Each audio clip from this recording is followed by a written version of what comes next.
The Democratic National Committee is facing backlash from some candidates after it raised the bar to appear on the debate stage this fall. To make the cut, candidates must have at least 130,000 unique donors by the end of the summer. They also need a minimum of 2% support in 4 party-approved polls. It effectively doubles the requirements Democrats had to meet to appear in the first 2 debates. One critic of the new criteria is 2020 candidate and former Maryland Congressman John Delaney. In a letter to the DNC chair Thursday, Delaney formally requested answers about the changes, writing, "We can all agree that the American people deserve a full and inclusive debate. We can also all agree that democracy is best served with full transparency." And Congressman John Delaney joins me now from our Washington bureau. Thank you so much for joining us, Congressman. Thanks for having me, Elaine. So you write that this letter is not about your personal views. So what is your central argument to the DNC chair? Well, my central argument, and I'm a big fan of Chairman Perez. I think he's a terrific public servant. But my argument is as follows. The DNC is playing a gatekeeper role. They're creating a filter to determine which candidates can actually have their voices heard by the American people. And I think everyone deserves to understand what went into developing these criteria, because it's a really important filter that they're creating.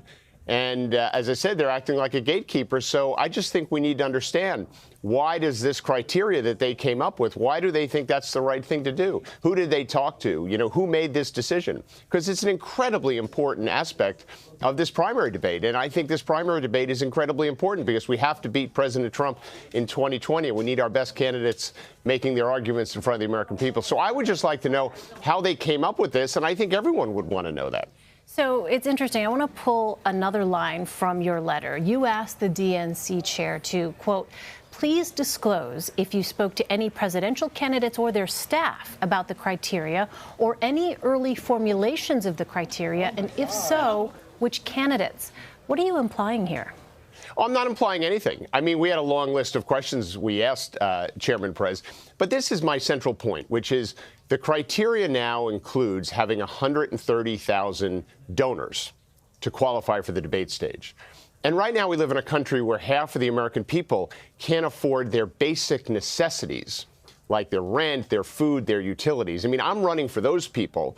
And I just don't understand why one of the criteria is this kind of money donor standard, because it seems to me the half of the American people that are having a hard time affording their basic necessities, you know, it doesn't seem like they're actually probably contributing a lot of money to political campaigns.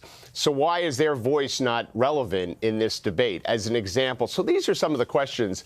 I'm just curious as to what they're thinking around coming up with a decision, for example, or a criteria that, in my judgment, probably excludes huge parts of our country. Well, your candidacy has prioritized early voting states. You told CBSN earlier this month you felt you were, quote, doing really well, particularly in Iowa and New Hampshire.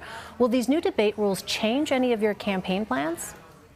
No, I mean, I think what I'm doing is campaigning and talking to voters. I've been to all 99 counties in Iowa. I've been to all the New Hampshire counties. I've done 400 events in these early states, and I'm talking to voters about issues that matter to them and their families, what's going on in the public schools, what's going on with health care, pharmaceutical prices, infrastructure. I just rolled out a big infrastructure plan, things I want to do to bring jobs to parts of our country that have been left behind and struggling. So my campaign is about talking to people in states all around this country, and in particular the early states of Iowa and New Hampshire, about the issues that matter to them and their families. And so we're not going to change our focus because of these debate rules. We're still going to work really hard and talk to voters everywhere. Well, your campaign is largely self-funded. Are you concerned at all about meeting the unique donor threshold? Yeah, well, again, we hadn't focused on raising the money from a lot of Americans, particularly those Americans that are probably struggling. But we're working on that as well. You know, we're not entirely self-funding. We're raising money from lots of supporters. So we feel comfortable we'll meet the standard and the criteria.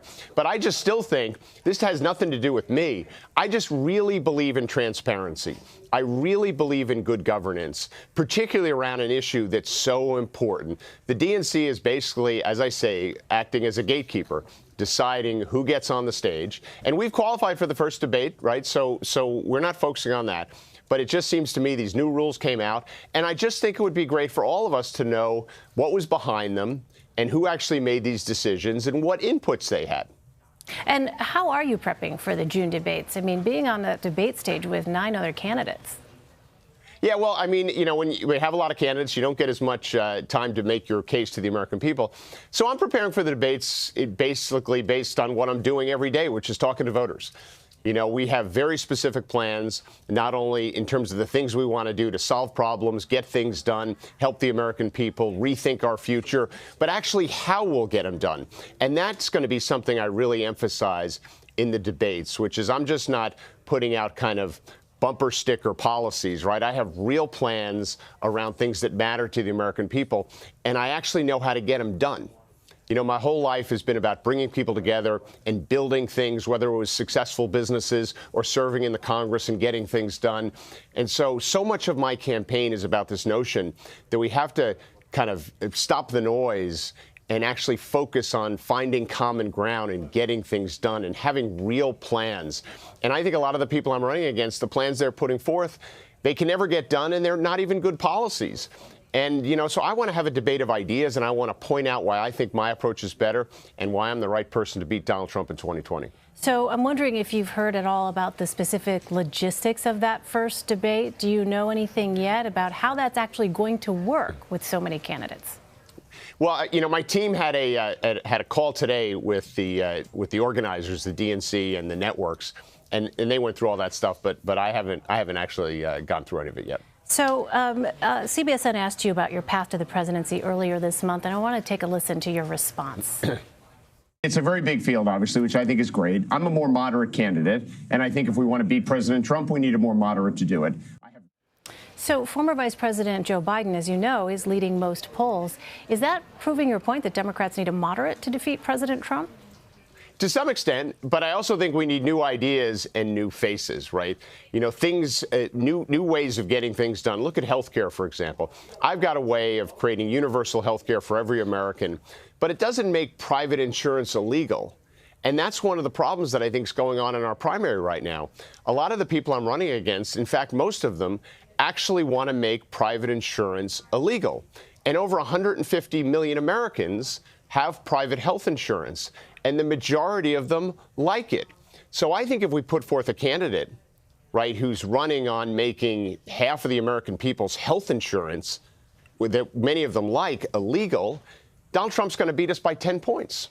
Right, so these are the kind of things we have to talk about, which is how do we actually find a way forward that makes sense and can get done and is good policy.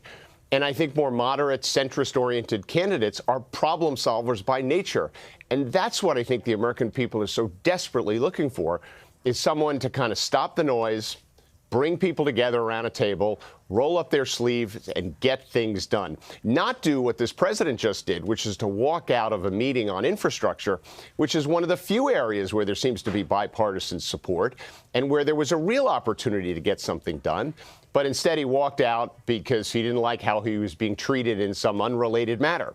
And that's the opposite of what we need. We need real problem solvers. That's what the American people are desperately looking for. And that's what this country needs, because whether it's health care, whether it's immigration, whether it's building infrastructure, whether it's climate change, whether it's dealing with the fiscal trajectory of this country, whether dealing with technology policies, we actually have to start addressing these issues with real plans that make sense, that'll improve people's lives. On your infrastructure plan, it'll cost $2 trillion. How do you plan to pay for that? So it's fully paid for. I'm going to adjust the gas tax, which hasn't been raised since 1992.